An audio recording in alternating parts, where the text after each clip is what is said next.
የታኅሳስ ወር ኤልያስ ድርሳን።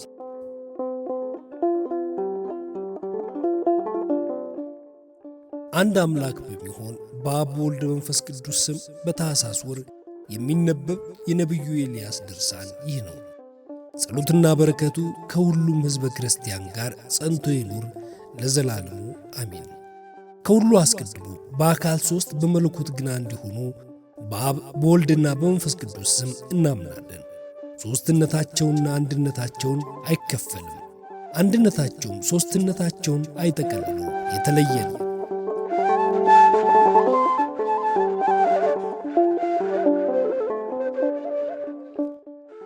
ከዚህ በኋላ ታኅሳስ 1 ቀን የሚነበብ እሳታዊ ደብረ ታቦር የተገኘ የቴስቢያዊውን ሰው ኤልያስን ዜና መጽሐፍ እንጀምራለን። ይህ ዕለት ከአክዓብ በፊት የተገለጠበት ነው። ረዳታችንም እግዚአብሔር ነው። ምስጋናውን በዓለም ሁሉ ይሙላ ይሁን ይደረግ፣ አሜን አሜን አሜን። የገለዓድ አውራጃ በምትሆን በቴስቢያ ከሌዊ ወገን የሚሆን ስሙ ኢያሴንዮ የተባለ አንድ ሰው ነበረ። የሚስቱ ስምም ቶና ይባል ነበረ። ሁለቱም ጻድቃን ነበሩ። በእግዚአብሔር ሕግና ትእዛዝም ጸንተው ይኖሩ ነበረ። ልጅ ግን አልነበራቸውም ነበረ። ቶና መካን ነበረችና በፍጹም ልቦና እግዚአብሔርን የሚያገለግል ልጅ ይሰጣት ዘንድ በቀንም በሌሊትም ዘወትር ወደ እግዚአብሔር ይጸልዩ ነበረ። እግዚአብሔርም ልመናቸውን ሰማ። ሚስቱ ቶናም ጎበኛት፣ ጸንሳ ወንድ ልጅም ወለደች። የተወለደባትም ዕለትም ስለ እርሱ እንዲህ ተነገረ። አባቱ ሁለት ብርሃን ወንዶች ለእርሱ ሲሰግድለት ተመለከተ። እነዚህም መላእክተ ብርሃን ናቸው፣ እግዚአብሔር ከእናቱ ማኅፀን ጀምሮ መርጦታልና።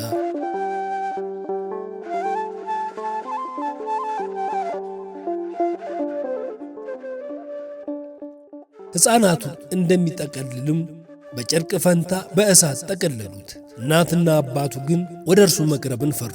ደስታቸውም ወደ ፍርሃትና ወደ መንቀጥቀጥ ተለወጠ። ወዳጄ ሆይ በባሕሪው ልዩ በፈቃዱ ትሑት የሆነ ጌታችን ኢየሱስ ክርስቶስ ያደረገውን ተመልክተን ከእመቤታችን ከቅድስት ድንግል ማርያም በሥጋ ከተወለደ ልደት ክብር ይልቅ የአገልጋዩ የኤልያስ ልደት እንዳከበረ አስተዋል። እርሱ ጌታችን በተወለደ ጊዜ እናቱ በጨርቅ ጠቀለለችው፣ የበለስ ቅጠልም አለበሰችው የሚላልና። ኤልያስ ግን በእሳት ጨርቅ ይጠቀልሉት ዘንድ መላእክት ተላኩለት። የእግዚአብሔር ልጅ መምጣት ምስክሩ የአብድዮን የትሕትና ቃል የሰማ ኤልያስ ሆይ ለሁሉም የሚጠቅም ጸሎትን እግዚአብሔር እንደሚያሰማ ጸሎታችንን ስማ።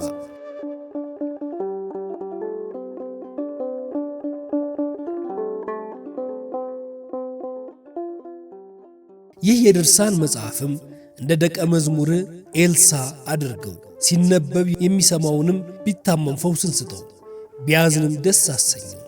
ቅድስት ከሆነች ድንግል በሥጋ የተወለደ ክርስቶስ ልደት ይልቅ ለተከበረውና ከፍ ከፍ ላለው ልደት ሰላምታ ይገባል። በእሳት ጨርቅ የተጠቀለልክ በልደት የከበርክ ኤልያስ ሆይ ጌታ ቃል በጨርቅ ተጠቅልሏልና ባለጸጋ እርሱ ራሱን ድሃ አደረገ።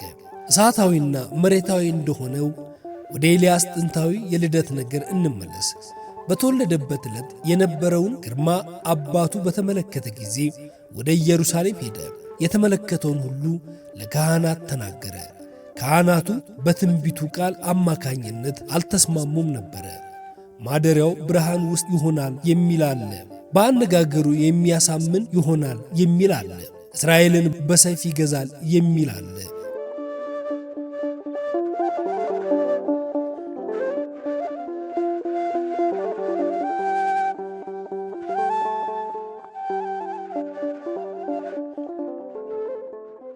በስምንተኛው ቀን ሥርዓተ ግርዘት ይፈጽሙለት ዘንድ ወሰዱት። ስሙንም ኤልያስ አሉት። አስቀድመን እንደተናገርነው ትርጓሚውም ወይራ ማለት ነው። መጽሐፈ ኦሪትና ሥርዓቱንም አስተማሩት። ባደገ ጊዜ እናቱና አባቱን ዘመዶቹን ገንዘቡንም ሁሉ ተወ። በበረሃም ተቀመጠ። ማቅና መጠምጠሚያ በመልበስም ዞረ። በየተራራው በየፍርኩታው በየዋሻውም ተቀመጠ። በዘመኑም የዘንበሪ ልጅ የከዓብ በሰማርያ ለ22 ዓመታት ነገሠ። አክዓብም እግዚአብሔር ፊት ክፉ ነገርን አደረገ። ከእርሱ ፊት ከነበሩት ይልቅ ክፉ መሥራትን አበዛ። በናባት ልጅ በኢዮርብዓም ኃጢአት መንገድ መሄድም ጀመረ። ስሟ ኤልዛቤል የተባለች የሲዶናውያን ንጉሥ የኢያትባሄል ልጅም አገባ።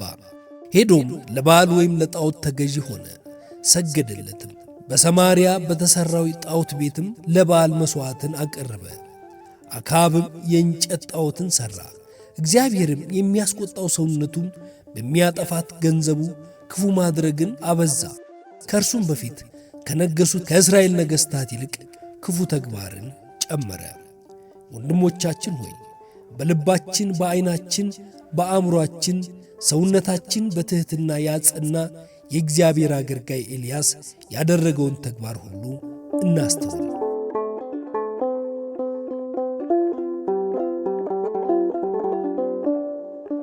የተከበሩትን አስወግዳችሁ ሰይጣንንም ከእርሱ የተነሣ ተመልክቶ ፈራ።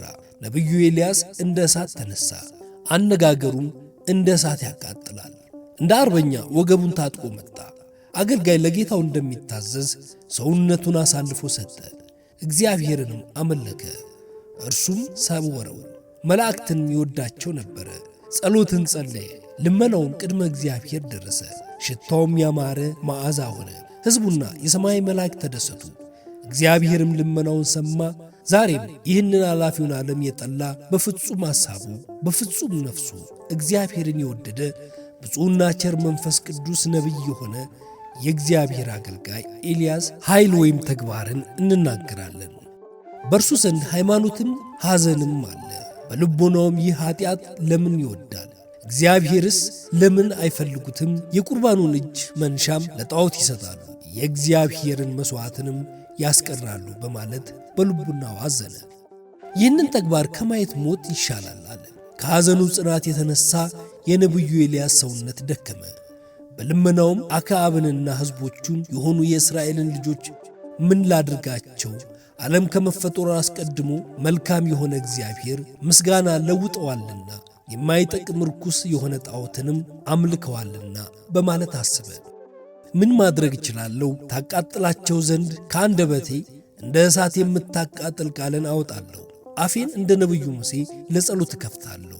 ከነ ሕይወታቸው ወደ ሲኦል ያሰጠማቸው ክንፋቸው እስኪገለጥ ድረስ ዳታን፣ አቤሮን፣ ቆሬም እንዳጠፋቸው በረሃብ እስከ ማጠቁራቸው ድረስ ሐዘን አድሮብኛልና ዝናሙን ልምላሜውን አሁንም እንዳይበቅል አደርጋለሁ። አሕዛብ አማልክቶቻቸው የማይጠቅሙ እንደሆኑ እስከሚረዱ ድረስ መሬትን አደርጋለሁ። እግዚአብሔር መልካሙን እንደሚያደርግ ዝናብንም ከሰማይ የሚሰጥ በየዓመቱም የሚጠብቅ የሚያሰማራው የሚያፈራውም እርሱ እንደሆነ ያውቁ ዘንድ እርሱ ነውና። ነቢዩ ኤልያስ ይህንን የተናገረውም በልባዊ ሐዘን የሚያቃጥል እንባንም በማፍሰስ ነው። ሰውነቱም በንጹሕና በሚስቱ ተግባር ትደክምና ሥራቸውንም ትጸየፍ ነበረ። ከዚህም በኋላ ሰውነቱ ተቈጣችና በንጉሥ ፊት ቆመ። አንተና ሚስት ኤልዛቤል ሕይወታችሁ በእግዚአብሔር እጅ ያለ የሰማይን አምላክ ለምን ተዋችሁት? ክፉንም ደጉንም ለማያደርግ ለማያይ፣ ለማይሰማ፣ ለማይነገር፣ ለማያሸት ጣዖት እንዴት ትሰግዳላችሁ? ከአንደበቱ እስትንፋስ የለውምና በማለት ይህንን ተግሣጽ ሰጣቸው። እነርሱ ግን አልተጸጸቱም፣ ከክፉ ተግባራቸውም አልተመለሱም። ኤልያስም ልቦናው በመቅናት እንደ እሳት ተቃጠለ፣ መታገስም አልቻለም። እግዚአብሔር ጸጋ በእርሱ ላይ እንዳደረ የተናገረውም እንደሚያደርግለት አወቀ። በአምላኩ ስምም አለ፣ በየሰዓቱ ሁሉ የምገዛለት ያው እግዚአብሔር በንጉሡ አክዓብና በሚስቱ በኤልዛቤል እግዚአብሔርን በተወው በእስራኤል ልጆች ሁሉ ዝናብ በምድር እንዳይወርድ አለ። ጣዖትን ከፍ አድርገዋል፣ ከንቱ ለሆነ ጣዖት ሰግደዋልና በአባቶቻቸው ፊት ታምርን ያደረገ ዘላለማዊ እግዚአብሔር ክደውታልና። ዛሬ ግን የአምላኬን ኃይል አስረዳችኋለሁ። ከጣዕሙ የተነሣ ያልጠገብነው የፈጣሪ ሀብትም ስለ እነርሱ ይዛለሁ። ዝናብ ለዘር ጠል ለመከር እንዳይሰጥም አደርጋለሁ። በመሬት ዝናብ አይዘንብም፣ ከፍሬዋም አይመገቡም። እንዳያፈራላቸውም ዛፎችን ሁሉ አደርቃለሁ፣ ወንዞችን የውሃዎችን ምንጮች አደርቃለሁ። ለጣዖት መስገድ ወደ ፈለጉት መሄድ መነሳት መቀመጥ እስከሚሳናቸው ድረስ ኩሬዎቻቸውን ባሕሮችን ቀላያትን አደርቃለሁ። ጌታቸውንና ደስታቸውን ከመተዋቸው የተነሣ ደስታቸውን ወደ ሐዘን እመልሳለሁ፣ በሩን እዘጋለሁ። መክፈት የሚቻለው ማን ነው? ሰማይና ምድርን አሰርኩ፣ ከአንደበቴ ቃል በስተቀር ይፈታቸው ዘንድ የሚቻለው የለም።